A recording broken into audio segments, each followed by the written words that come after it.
ఏ guys ఈసారైతే అస్సలబ్బా! చాలా చాలా control చేసుకున్నాను. అస్సలు ఇన్‌ఫ్లూయెన్స్ అవ్వకూడదు. మనం ఏ గెటప్ చేయకూడదు. ఏమొద్దు. మనం కామ్‌గా ఉందాం అనుకున్నా. బట్ స్టిల్ అందరూ కలిపి నన్ను ఇన్‌ఫ్లూయెన్స్ చేశారు. అండ్ నేను ఇన్‌ఫ్లూయెన్స్ అయిపోయాను.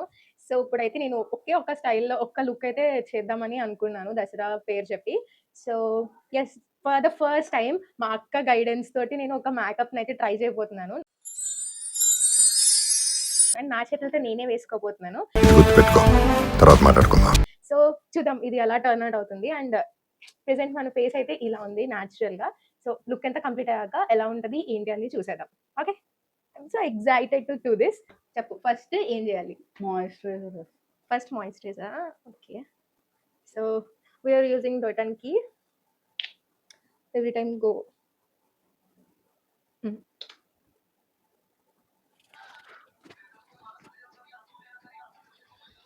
ఫస్ట్ అన్నిటికన్నా ముందర హెయిర్ టచ్ చేసుకోవాలి.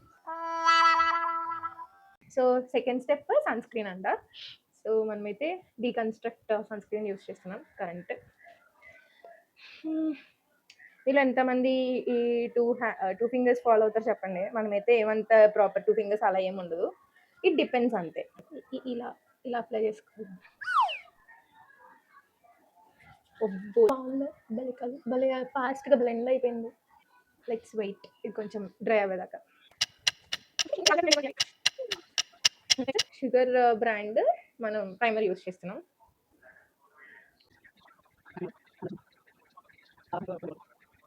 ప్రైమర్ వాడడం వల్ల బెనిఫిట్ ఏంటక్క? సరిగ్గా బ్లెండ్ అవుద్ది మెయిన్.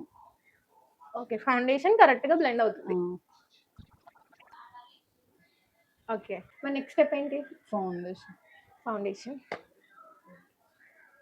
మరి ఈ dark circles, dark spots cover అవ్వాలంటే? అవి కవర్ అవ్వాలంటే కరెక్ట్‌గా యూజ్ చేయాలి. ఓకే గైస్, మన దగ్గర కరెక్టర్ అండ్ కన్సీలర్ లేవు కాబట్టి we're moving to foundation. NYB foundation అనమాట.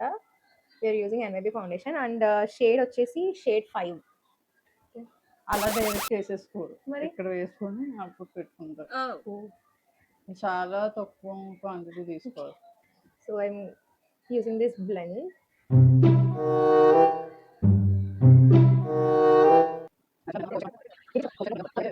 So guys we're done with the foundation.